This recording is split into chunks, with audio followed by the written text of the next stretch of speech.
नमस्कार दोस्तों, मैं साजन कुमार और आप देख रहे हैं यूट्यूब चैनल समझ आया क्या। चलिए शुरू करते हैं आज की वीडियो का टॉपिक बिना आपका टाइम वेस्ट किए हुए। आज के इस वीडियो में हम बात करने वाले हैं इंडियन आर्मी जो कि एक डिफेंस डिपार्टमेंट है, उसमें एक पोस्ट होती है ट्रेड्समैन की, जिसकी क्वालिफिकेशन मिनिमम 8th पास होती है और ऊपर आप जितने मर्जी पढ़े लिखे हैं तो अप्लाई कर लीजिएगा, लेकिन एज का ध्यान रखिएगा।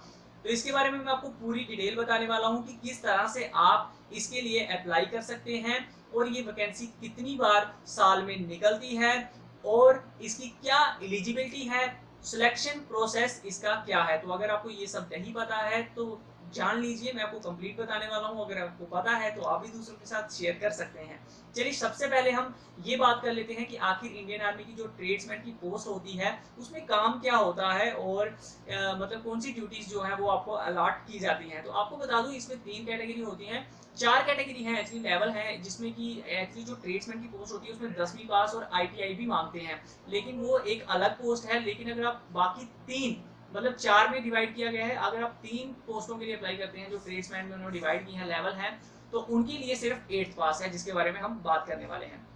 तो उसमें कौन कौन सी आती है, SYCE की पोस्ट, हाउस कीपर की और MS कीपर की। MS कीपर की पोस्ट जो होती है उसमें आपको फूड के रिलेटेड ड्यूटी जो है अलॉट की जाती है, किचन में लग सकती है, कैटरिंग के लिए आपको ड्यूटी जो है अलॉट हो सकती है, ठीक है, फूड सर्व करने के लिए बोला जा सकता है ऑफिसर के लिए। तो इस तरह का ही काम होगा। अब हाउस कीपर के लिए होती है क्लोथ्स के लिए, कपड़ों के लिए, आप धोबी के लिए हो सकता है, ठीक है।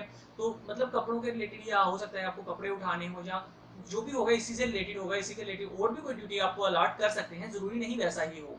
तो अब जो लास्ट में बताइए SYCE की पोस्ट, वो होती है घोड़ों का जो तबेला होता है वहां पे आपको काम करना होता है, वहां उनकी देखभाल करनी होती है, उसके रिलेटेड ही काम आपको ड्यूटी जो है अलॉट की जाती है। उसके अलावा भी कुछ और भी अलॉट जो है वो कर सकते हैं। तो ये 3 पोस्टें हैं, तीनों पोस्टों के लिए क्वालिफिकेशन 8th पास चाहिए होती है। अब मैं आगे आपको बताता हूँ कि एज लिमिट कितनी है। एज लिमिट आपकी 17.5 साल से लेकर 23 ईयर तक अगर आप हैं तो आप इन पोस्टों के लिए जो है अप्लाई कर सकते हैं। बाकी रही बात चेस्ट की, तो चेस्ट जो होती है वो आपकी मिनिमम 77 सेंटीमीटर होनी चाहिए और आपको 5 सेंटीमीटर का फैलाव जो है आपकी चेस्ट में वो होना चाहिए। एक्सपेंशन जो है आपकी जो चेस्ट की वो 5 सेंटीमीटर है, तो तभी आप एलिजिबल हैं। बाकी हाइट की अगर हम बात करें तो अलग अलग स्टेट की अलग अलग हाइट होती है, अलग अलग रीजन के हिसाब से। कुछ हिमालय रीजन होते हैं, कोई वेस्टर्न हिमालय रीजन है, कोई प्लेन में आते हैं, तो सभी की अलग अलग जो हाइट है वो, ये मैं आपको ऑनलाइन जब मैं आपको अप्लाई करके बताऊंगा तो उसमें बताऊंगा कि आप किस तरह से अपनी स्टेट की जो हाइट है वो चेक करेंगे, आपको पता चलेगा। वैसे तो मैं आपको रीजन के हिसाब से हाइट जो है वो बता देता हूँ। वेस्टर्न हिमालय रीजन में अगर आप आते हैं तो आपकी 166 हाइट होनी चाहिए, ईस्टर्न हिमालय रीजन में 160 और वेस्टर्न प्लेन में 170, और सेंट्रल रीजन में अगर आप आते हैं तो 168, और अगर आप ईस्टर्न प्लेन में आते हैं तो 170 सेंटीमीटर, और साउथ रीजन में अगर आप आते हैं तो 166, और लद्दाखी में आएंगे तो 157 सेंटीमीटर, और गोरखा एंड नेपाली इंडियंस में आएंगे तो आपकी 160 सेंटीमीटर जो हाइट है वो चल जाती है। तो बाकी भी बहुत सारी कैटेगरीज होती हैं, तो वो आप ऑनलाइन चेक कर लीजिएगा, वो भी मैं आपको बताऊंगा किस तरह से होगा। वीडियो के एंड में जब हम पहुंचेंगे तो आपको सब कुछ जो है वो पता चलता जाएगा। अब बात करते हैं कि दोस्तों हमें इसके लिए अगर हम एलिजिबल हैं, आपके पास ये चीजें हैं, तो फिर आपने अप्लाई किस तरह से करना है। तो इसके लिए ऑनलाइन एप्लीकेशन होती है, जो कि आपको फॉर्म जो है वो फिल करना होता है। फिल करने के बाद आपको एक एडमिट कार्ड आता है, वो एडमिट कार्ड लेके आपको रैली में जाना होता है, जो कि रैली साल में 2 से 3 बार जो है वो निकलती है हर साल, ठीक है। तो अभी भी कुछ फॉर्म जो है वो लग रहे हैं, वही फॉर्म मैं आपको अप्लाई करके भी बताऊंगा। लेकिन उससे पहले ये जान लीजिए इसकी सिलेक्शन प्रोसेस क्या है। सिलेक्शन प्रोसेस की अगर हम बात करें तो एक आपका फिजिकल होता है और एक आपका रिटन होता है और मेडिकल भी होता है। मेडिकल जो है वो फिजिकल में ही इंक्लूड होता है। अब सबसे पहले फिजिकल होता है या रिटन, ये काफी लोगों को अभी कंफ्यूजन है। तो फिलहाल अभी फिजिकल ही पहले चल रहा है, अगस्त या अक्टूबर की जो रैलियां होंगी मे बी उनमें जो है वो पहले रिटन हो जाया करे। तो अभी फिलहाल फिजिकल ही चल रहा है, तो मैं सबसे पहले आपको फिजिकल के बारे में बताता हूँ।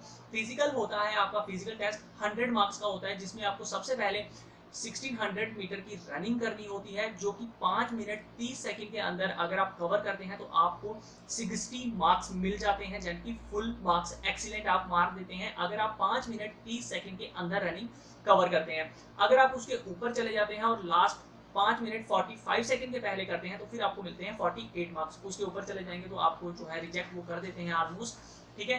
तो उसके बाद आपका जो नेक्स्ट स्टेप होता है वो होता है आपका पुलअप्स। पुलअप्स अगर आप पुलअप्स में आपको अगर आप 6 पुलअप्स मारते हैं तो आपको मिलते हैं 18 मार्क्स 16 मार्क्स, और अगर आप 7 मारेंगे तो आपको मिलेंगे 21 मार्क्स, और अगर 8 पुलअप्स आप मारते हैं तो आपको मिलते हैं 27 मार्क्स, और अगर आपने 9 पुलअप्स मारे तो आपको मिलते हैं 33 मार्क्स, और अगर आपने 10 मारे तो आपको मिलते हैं पूरे के पूरे 40 मार्क्स। ठीक है।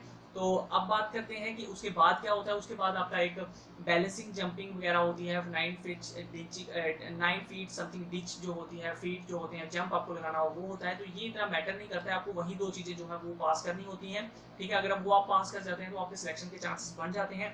फिर उसके बाद आपका मेडिकल टेस्ट होता है पहले, तो मेडिकल आपको पास करना है जिसमें आपकी आईज चेक की जाती हैं, लेग्स चेक की जाती हैं, कहीं आपके शरीर में कोई गिल्टी तो नहीं है, आपकी आंखें प्रॉपर दिखती हैं, कान आपके चेक किए जाते हैं, आपको प्रॉपर सुनाई देता है या नहीं देता है। तो बड़ी सारी चीज़ें आपके टीथ देखे जाते हैं। उसके लिए मैंने वीडियो अपलोड की, आप देख लीजिए, उसमें मैंने सारा एलिजिबिलिटी जो है मेडिकल प्रोसेस वो बताया हुआ है, वो भी वीडियो की डिस्क्रिप्शन में आपको लिंक मिल जाएगा।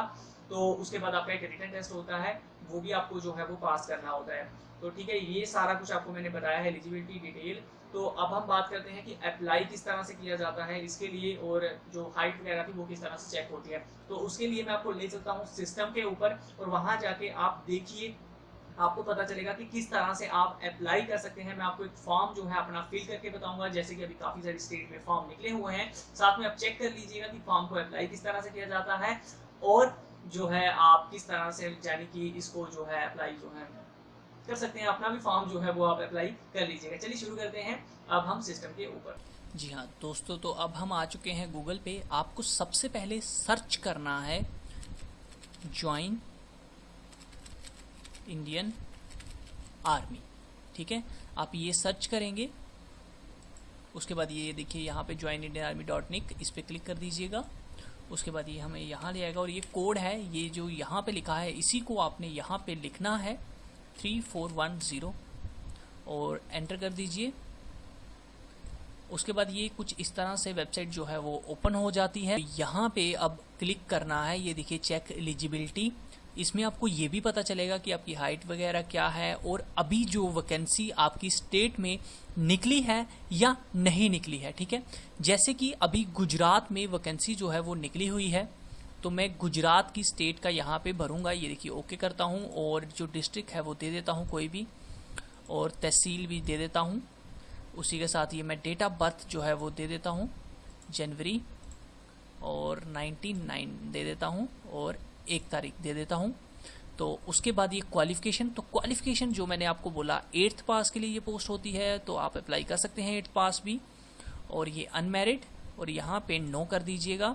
ठीक है, और उसके बाद आपको यहाँ पे हाइट देनी है अपनी। अगर तो आपकी हाइट होगी तो ये आपको बता देगा कि आप इसके लिए एलिजिबल हैं। जैसे मैं 168 देता हूँ, और इससे यहाँ पे चेक एलिजिबिलिटी पे अब मैं क्लिक करता हूँ। यहाँ पे क्लिक करने के बाद ये देखिए नीचे यहाँ पे एक ऑप्शन आएगा अप्लाई का, यानी कि मेरी हाइट भी एलिजिबल है और मेरी स्टेट भी अभी एलिजिबल है। मेरी स्टेट में वैकेंसी निकली है, यानी कि गुजरात में वैकेंसी अभी निकली हुई है। जैसे ही अगर मैं यहाँ पे हाइट जो है वो कम करता हूँ 166 या फिर 165, आप अपनी स्टेट के हिसाब से चेक कर लीजिएगा। ठीक है, तो मैं चेक एलिजिबिलिटी पे क्लिक करूँगा, तो ये देखिए यहाँ पे मुझे ये बताएगा नीचे कि कुछ नहीं बता रहा है, यू आर नॉट एलिजिबल, मतलब मेरी हाइट जो है वो क्लियर नहीं है। और अगर बाय चांस मैं यहाँ पे ये जो है आंध्र प्रदेश कर देता हूँ, और ये स्टेट जो है अनंतपुर कर देता हूँ, या फिर मैं इसको जम्मू एंड कश्मीर जो है हिमाचल प्रदेश कर देता हूँ। ठीक है, तो तहसील जो है वो कुछ भी दे देता हूँ यहाँ पे मैं, और डेट ऑफ बर्थ वहीं 8th पास, और हाइट जो है वो 168 दे देता हूँ। और अब मैं एलिजिबिलिटी चेक करता हूँ, तो ये देखिए नीचे मुझे एक ऑप्शन आ रहा है अब एप्लीकेशन नॉट ओपन, यानी कि मैं एलिजिबल तो हूँ, लेकिन जो मैं अभी अप्लाई जो करना चाहता हूँ इस पोस्ट के लिए वो अभी नहीं कर पाऊँगा, क्योंकि अभी इसकी वैकेंसी जो है वो नहीं निकली है मेरी स्टेट में। तो अभी मैं आपको जो अप्लाई करके दिखाऊंगा वो गुजरात का करके दिखाऊंगा कि गुजरात में जो अभी निकली है। तो फिर जब आपकी स्टेट की निकलेगी तो आप फिर अपनी स्टेट की भी अप्लाई जो है वो कर लीजिएगा इसी तरह चेक करके। ठीक है, तो चलिए मैं स्टेट उसकी जो है वो भर देता हूँ, और यहाँ पे दे दिया मैंने, और ये हाइट वगैरह और बाकी सब कुछ ऑलमोस्ट हो चुका है। और ये चेक एलिजिबिलिटी, उसके बाद ये देखिए अब मुझे ये नीचे ऑप्शन आ गया है अप्लाई का, तो मैं यहाँ पे क्लिक कर देता हूँ। तो अब मैं यहाँ पे अप्लाई पे क्लिक करता हूँ। यहाँ पे क्लिक करने के बाद ये देखिए अब मेरे पास ये ऑप्शन पेज ओपन हो गया है। अगर तो आप पहले रजिस्टर्ड हैं तो यहाँ से लॉगिन कर लीजिए, वरना रजिस्ट्रेशन कीजिए अगर आप पहली बार आए हैं इस साइट पे। तो मैंने रजिस्ट्रेशन पे क्लिक किया, उसके बाद ये कंटिन्यू करने के बाद अब यहाँ पे मुझे जो है आधार कार्ड डालना है। अगर आपके पास आधार कार्ड नहीं भी है तो कोई बात नहीं, आधार कार्ड डालना है। चलिए अब मुझे यहाँ पे आधार कार्ड डालना है सबसे पहले, जो कि मैंडेटरी है। मैं इसको गलत आधार कार्ड जो है यहाँ पे डाल देता हूँ क्योंकि मेरे पास नहीं है अभी, तो ये चल जाएगा, ये इसको वेरीफाई ही नहीं करेगा। अब यहाँ पे नाम देना है, तो आज मैं एक नया नाम जो है वो दे देता हूँ यहाँ पे, ठीक है। तो इसी तरह आप भी फॉर्म अपना भर सकते हैं। उसके बाद ये पापा का नाम पूछ रहा है, तो चलिए पापा का नाम हम डाल देते हैं रोहित कुमार। और उसके बाद मदर नेम, चलिए डेट ऑफ बर्थ पूछ रहा है तो मैं 99 करके और 1 तारीख जो है वो कर देता हूँ, या फिर थोड़ा ज़्यादा हो जाएगा ये 99 ठीक रहेगा, 1 तारीख। और ईमेल एड्रेस जो है मुझे यहाँ पे देना है, यहाँ पे एक मुझे ईमेल एड्रेस देना है जिसके ऊपर ये कोड भेजी, मेरी ईमेल आईडी ये मैंने डाल दी यहाँ पे। अब मेरी ईमेल आईडी पे एक 1 टाइम पासवर्ड आएगा, ठीक है, तो वो मुझे बताना है इनको 90860, ये मैं अभी मोबाइल नंबर यहाँ पे डाल रहा हूँ, ठीक है। और ये यहाँ पे टिक लगा देता हूँ और अब मैं इसको करता हूँ सबमिट। फिर उसके बाद ये मेरे नंबर पे एक कोड भेजेंगे, ये देखिए कह रहे हैं इनवैलिड आधार नंबर, मतलब मेरा आधार नंबर जो है वो गलत है। तो मैं कंटिन्यू कर दूंगा, कोई बात नहीं। तो ये देखिए अब मुझे ये कह रहे हैं कि OTP sent your email ID, तो ईमेल आईडी पे इन्होंने OTP भेज दिया है। चलिए मैं अब देख लेता हूँ अपनी ईमेल आईडी, क्या मुझे यहाँ पे कोई मैसेज आया है। फिलहाल तो ये देखिए वेरिफिकेशन कोड जो है मुझे आ गया है ज्वाइन इंडियन आर्मी का। तो चलिए मैं इसको चेक कर लेता हूँ, चलिए ये अभी ओपन हो जाएगा। हाँ, ये इन्होंने भेजा है मुझे यहाँ पे, ये कह रहे हैं 63274, यही कोड मुझे वहाँ पे पेस्ट कर देना है कॉपी करके, तो फिर ये वेरीफाई कर देंगे कि हाँ ये बिल्कुल ठीक है ईमेल आईडी, ठीक है। अब मैं इसको कर देता हूँ सबमिट। सबमिट करने के बाद देखते हैं क्या होता है। तो ये देखिए यहाँ तक मैं पहुँच गया हूँ। अब मुझे आगे का जो है वो भरनी है सारी डिटेल। तो ये हाइट दे देता हूँ 168 और क्वालिफिकेशन 8th पास और पास हूँ, ठीक है। शेड्यूल ट्राइबल मैं नहीं हूँ, ये कैटेगरी होती है ST। और ट्रेड्समैन के लिए ही मुझे जो है पोस्ट करना है, ठीक है। चलिए उसके बाद ये अब रहा मोबाइल नंबर, ऑलरेडी मेरा यहाँ पे रजिस्टर्ड है, इन्होंने कर लिया हुआ है। तो ये स्टेट जो थी वो मुझे बतानी है अब कौन सी है, वो है गुजरात, क्योंकि उसी में वैकेंसी जो है अभी निकली हुई है। और डिस्ट्रिक्ट,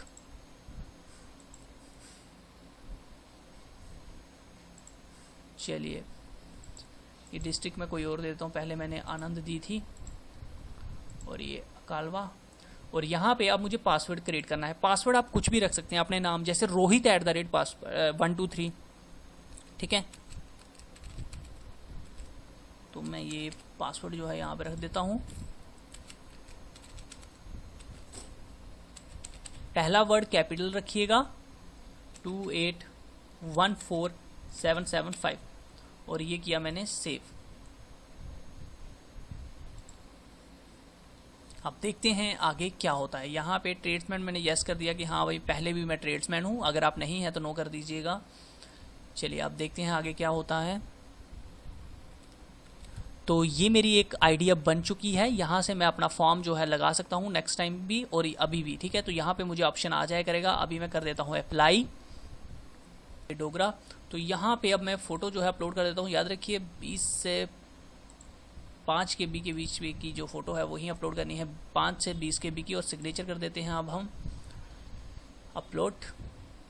तो ये रहे साइन मेरे 6 से 8 KB के कर देते हैं हम ओपन, और ये हो गए हैं। और अब मुझे करना है सेव एंड कंटिन्यू। और ये देखिए ये मेरा आगे जो प्रोफाइल है वो जाने लगा है अब। तो यहाँ पे मुझे एड्रेस वगैरह देना है कंप्लीट। मैं आपको एड्रेस जो है वो कंप्लीट फिल करके बताता हूँ। तो ये देखिए ऑलमोस्ट मैं भर चुका हूँ, मैंने खाली जम्मू का ही एड्रेस जो है ऑलमोस्ट भर दिया है। तो ठीक है, ये मेरा परमानेंट हो गया समझ लीजिए। डॉक्यूमेंट्स का अगर आप कहीं चिट्ठी वगैरह मंगवाना चाहते हैं तो वो आप यहाँ पे डालिएगा एड्रेस, मतलब कि आप जहाँ पे कॉल लेटर वगैरह मंगवाना चाहते हैं, आपको ये कॉन्टैक्ट कहाँ पे कर सकते हैं वो एड्रेस आपको यहाँ पे डालना होता है। कम्युनिकेशन एड्रेस इसे कहते हैं। तो मेरा सेम ही है, तो मैं सेम एज कर देता हूँ। उसके बाद ये सेव एंड कंटिन्यू कर देता हूँ। ठीक है, तो उसके बाद ये देखिए प्लीज़ सेव सक्सेसफुली, ये रिकॉर्ड सेव हो गया है मेरा एक बार। तो अब मैं चलता हूँ आगे, कंटिन्यू करने के बाद देखिए मेरे पास जो नेक्स्ट पेज ओपन होता है उसमें क्या ओपन होता है हम देख लेते हैं उसे एक बार। ये थोड़ा टाइम ले रहा है।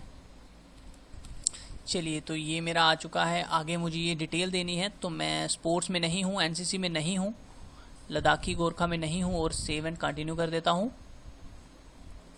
चलिए, तो उसके बाद ये कोर्स डिटेल मुझसे मांग रहा है, यानी कि मेरी क्वालिफिकेशन वगैरह। तो मैं 8th पास ही था। तो ये कौन से बोर्ड से की है वो बताना है यहाँ पे आपको, स्टेट बोर्ड। और ये ईयर ऑफ पासिंग पूछ रहा है कब पास की, तो मैंने दे देता हूँ 2010 में या 2013 में दे देता हूँ। और रोल नंबर पूछ रहा है मुझे यहाँ पे 130589 दे देता हूँ और ऐड कर देता हूँ। ठीक है, उसके बाद ये देख लेते हैं आप, रिकॉर्ड सेव सक्सेसफुली। उसके बाद ये मुझसे मार्क्स वगैरह मांगेगा, कौन से सब्जेक्ट में कितने आए थे। चलिए मैं इंग्लिश के नंबर दे देता हूँ। चलिए, तो ये आ गया। अब 40 दे देता हूँ मैं यहाँ पे, 60 मार्क्स, 60 कितने में से, 100 में से, और ऐड न्यू रो। ठीक है, इसी तरह आपको ऐड न्यू रो कर करके जो सारे सब्जेक्ट हैं वो ऐड करने हैं। तो अब मैं ये नेक्स्ट वाला आ गया है, देखिए यहाँ पे हिंदी, और ये मार्क्स आपको देने हैं यहाँ पे। ठीक है, 70 और ये 100 ऐड। आपके 50 में से थे, कितने में से थे वो आप चीज़ बता सकते हैं यहाँ पे। ठीक है, और उसके बाद ये हिस्ट्री। तो ये देखिए मैं सारे के सारे जो सब्जेक्ट हैं वो ऐड कर चुका हूँ। अब मुझे यहाँ पे कंटिन्यू पे क्लिक करना है और मेरा जो फॉर्म है ऑलमोस्ट सबमिट की तरफ बढ़ जाएगा। तो ये देखिए मुझे बता रहा है यहाँ पे डिटेल, आप चेक कर लीजिए। मैंने चेक कर ली है ऑलमोस्ट, तो सबमिट कर देता हूँ। अगर आपको बाद में करना होगा तो सबमिट लेटर भी आप कर सकते हैं। ठीक है, तो ये देखिए मेरा फॉर्म जो है वो सबमिट हो चुका है। तो इसको मैं डाउनलोड कर लूँगा यहाँ से। तो इस तरह से आप जो है वो अपना फॉर्म जो है वो लगा सकते हैं। आई होप गाइस वीडियो आपको अच्छी लगी होगी। शेयर करना, लाइक करना बिल्कुल मत भूलिएगा, और चैनल को सब्सक्राइब करना बिल्कुल भी मत भूलिएगा।